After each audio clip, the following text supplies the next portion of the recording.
कर्म व्यस्तता भितर जितेबाला टी निरोला स्थान मिले से गोटे गोटे छोट छोट कथा मन पड़े कौटू शुणी कथा किंबा कौटी पढ़ी कथा ये गोटे छोट गप मोर मन पड़ूनी मु कौटी पढ़ी किंतु बहुत मन को प्रभावित करिथिला मते भल लागिला।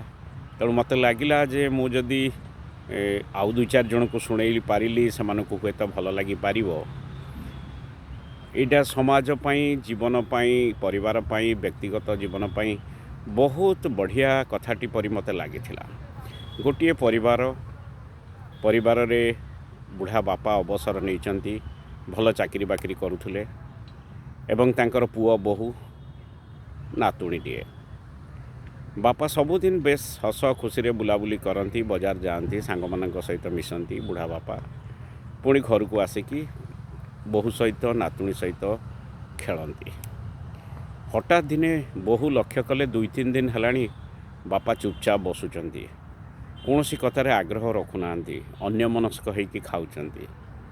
बहु को बाधिला मोर व्यवहार रे किछि बाबा को बाधिला कि देहपा बहुत खराब कि माँ नाहांती बोली मन पड़ुछंती कि एभली अनेक कथा तांको मन को आसिला।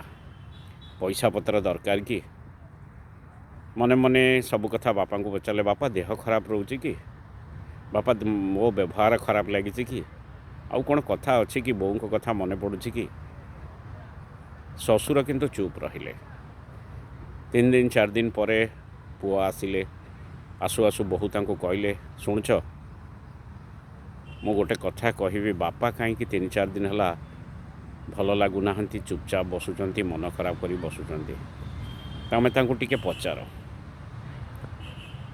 मु पचारिली किसी कहले ना सेठू पुओ चिंता कले बापा को मु पचारि सत किंतु बापा जदि तुमको कहलेनी मते कौन कहे किसी आवश्यकता थी पैसा पत्र दरकार थाई पारे देखिबा। सोई पड़िले सकाळू छुट्टी रे आसिले से तांकर बजार घाट जाती। हठात श्रीकांत मौसा सहित देखाला जे बापांकर अति घनिष्ठ बंधु। श्रीकांत मौसा को देखु देखु पचारे मौसा बापा आसीथिले 2-4 दिन भितर कथा होइचंती भल अछंती कहीं टिके घरे चुपचाप होइके बसुचंती सुनीता सहित कथा होना अर्थात बहु सहित कथा हेले भी किसी कहूना आवश्यकता कौन अच्छी।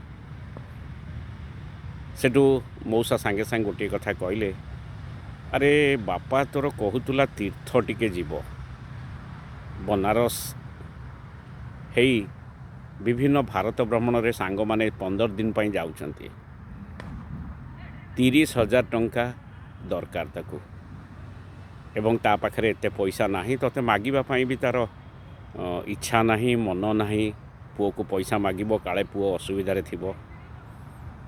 बास एतिकिरे कथा सरिला। घर को फेरिले पुओ स्त्री को सब कथा कहले हेटू कहू कहू संगे संगे बैंक गले 1,00,000 टंका उठेले फिक्स डिपोजिट आनिकी बहु को धरेले।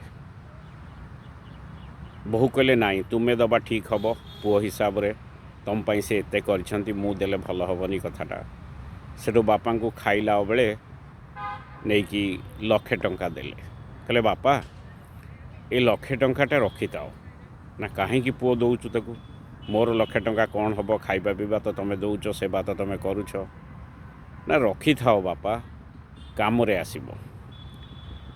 बो ये पैसा तुम पॉकेट्रु धीरे धीरे लुचेई कि नहीं कि रखीला कहला जे बापा जितेबाला चाहिए बुढ़ा बयस तांकू ए टंका देदेबू। मोर मन पड़गला से पैसा गंडक उठे आनली आपण को देली। बापा चाही न चाही एपट सेपट हो पैसाटा रखीदे। 10-15 मिनिट पर कहवा आरंभ कले अरे तू पैसा नहीं जा 2टा टिकट कर आनबो भारत भ्रमण पाई मोर गोटे से पिला बेलर मोर सांग तो मौसा पाई गोटे भारी इच्छा थिला सांग माने सब भारत भ्रमण ने जाउछंती मु भी जीवा पाई एते पैसा पारी न थांती तेणु मन दुख करी 3-4 दिन हला बसी थिली।